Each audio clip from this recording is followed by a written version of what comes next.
Hello दोस्तों, आप सभी का स्वागत है आपके अपने चैनल बडीज स्टडी पॉइंट में। जैसा कि हमने पिछले कुछ वीडियो में सिंधु घाटी सभ्यता और उससे संबंधित जो महत्वपूर्ण पुरास्थल थे उनसे संबंधित महत्वपूर्ण प्रश्नों पर चर्चा की थी। आज हम इस वीडियो में सिंधु घाटी सभ्यता के कुछ अन्य अति महत्वपूर्ण प्रश्नों पर चर्चा करेंगे, जो कि सभी प्रतियोगिता परीक्षाओं की दृष्टि से बहुत ज़्यादा महत्वपूर्ण है। अगर आप हमारे चैनल पर पहली बार विजिट कर रहे हैं तो इसे लाइक और सब्सक्राइब जरूर कर लें, जिससे इससे संबंधित नए नए वीडियो आपको मिलते रहें। तो दोस्तों, शुरू करते हैं अपने वीडियो का पहला प्रश्न।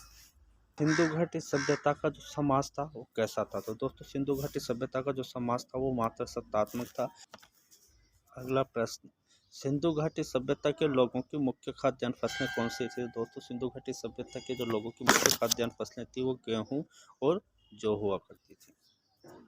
अगला प्रश्न, मेसोपोटामिया से मिले एक अभिलेख में मेलुहा शब्द का प्रयोग किसके लिए किया गया? तो दोस्तों, सिंधु घाटी सभ्यता के समय मेसोपोटामिया से एक अभिलेख मिला है, सारगोन का अभिलेख, जिसमें जो मेलुहा शब्द जो है उसका प्रयोग सिंधु क्षेत्र के लिए किया गया है।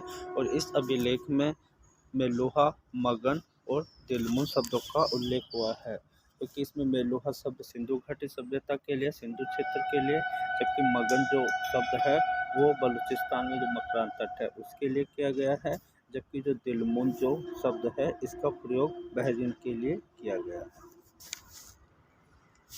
अगला प्रश्न, हड़प्पा मोहरों पर सबसे अधिक अंकन किस पशु का? तो दोस्तों, जो हड़प्पा काल से जो मोहरें मिली है उसमें सबसे ज़्यादा जो अंकन है वो एक संगी पशु का मिला है। जैसा आप देख पा रहे हैं कि फोटो में इसमें एक संगी पशु की फोटो है। तो इस पशु का अंकन सिंधु घाटी सभ्यता की मोहरों पे सबसे अधिक बार मिला है। भारत में हड़प्पा कालीन मुख्य बंदरगाह कौन सी? तो दोस्तों, भारत में जो हड़प्पा कालीन मुख्य बंदरगाह थे वो लोथल और सुरकोटगढ़ गुजरात में थे, और गुजरात के समुद्र तट के किनारे होने के कारण जो गुजरात के इन बंदरगाहों से जो व्यापार पश्चिमी एशिया के साथ होता था।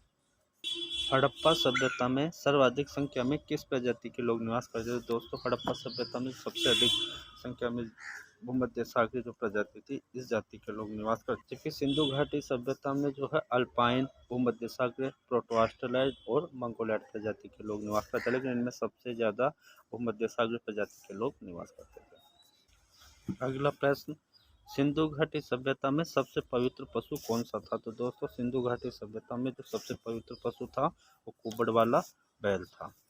जैसा फोटो में दिखाया गया है, कुबड़ वाला बैल ये सिंधु घाटी सभ्यता में सबसे पवित्र पशु माना जाता था, कुबड़ वाला बैल।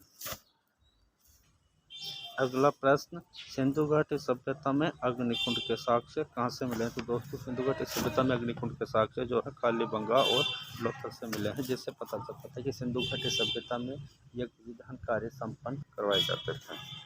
अगला प्रश्न, स्वास्थ्य का जो चिन्ह है वो किस सभ्यता की देन है? तो दोस्तों, नोट कर लेना, स्वास्थ्य का जो चिन्ह है वो हड़प्पा सभ्यता की देन है। हड़प्पा से स्वास्थ्य की कुछ आकार के चित्र मिले हैं।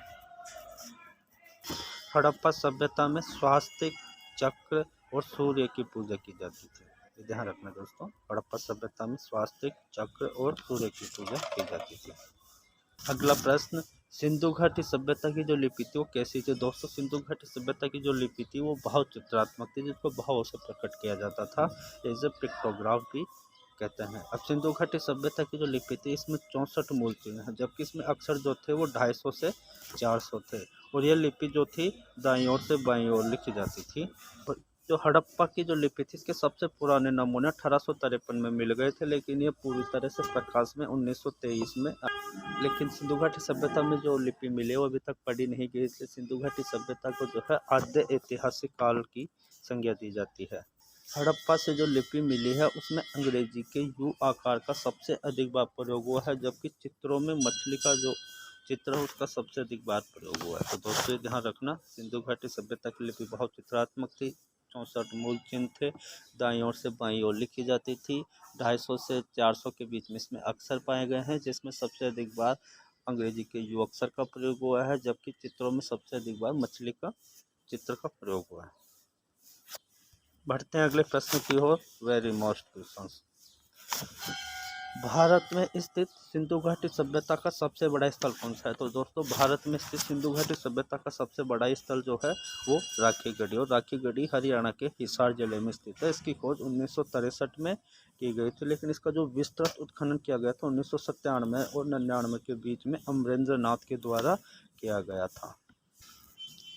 जब 2014 में इस राखी गढ़ी जो स्थल है इसकी खुदाई की गई थी, इसमें 2 टीले और खोजे गए नए, जिसके बाद यह सिंधु घाटी सभ्यता का सबसे बड़ा स्थल बन गया। इससे पहले सिंधु घाटी सभ्यता का जो सबसे बड़ा स्थल था वो धौलावीरा था। अब धौलावीरा का स्थान भारत में दूसरा रह गया है। अगला प्रश्न, सिंधु घाटी सभ्यता के जो लोग थे वो किस धातु से अपरिचित है? दोस्तों सिंधु घाटी सभ्यता के जो लोग थे वो जो लोहा धातु थी उससे अपरिचित है, क्योंकि सिंधु घाटी सभ्यता कांस्य युग की सभ्यता थी, तो उस समय लोहे की जानकारी उनको नहीं थी, क्योंकि लोहे का जो साक्ष्य मिले हैं वो सर्वप्रथम प्रथम शताब्दी ईसा पूर्व में उत्तर प्रदेश के जो एटा जिले के अंतरंजी खेड़ा से मिले हैं। अगला प्रश्न, सिंधु घाटी सभ्यता के किस स्थल से भूकंप के प्राचीनतम साक्ष्य मिले? तो दोस्तों भूकंप के जो प्राचीनतम साक्ष्य मिले हैं वो राजस्थान में कालीबंगा नामक स्थल से मिले हैं।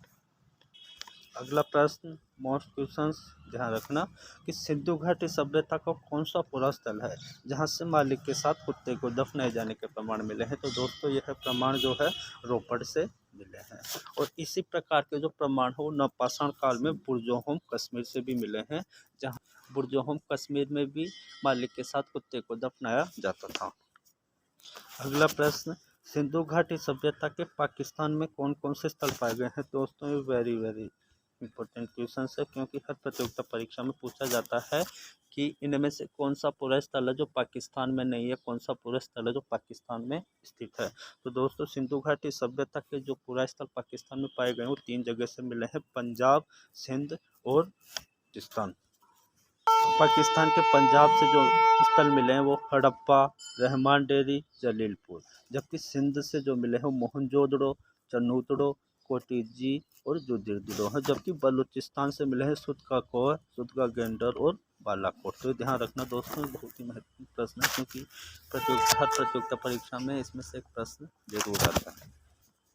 दोस्तों इन वीडियो में हमने सिंधु घाटी सभ्यता और उससे संबंधित जो महत्वपूर्ण पूरा स्थल थे उससे संबंधित जितने भी महत्वपूर्ण प्रश्न थे उन पर हमने चर्चा की थी। अगले वीडियो में हम वैदिक काल से संबंधित जो महत्वपूर्ण प्रश्न उन पर चर्चा करेंगे। धन्यवाद दोस्तों, मिलते हैं अगले वीडियो में जल्दी ही।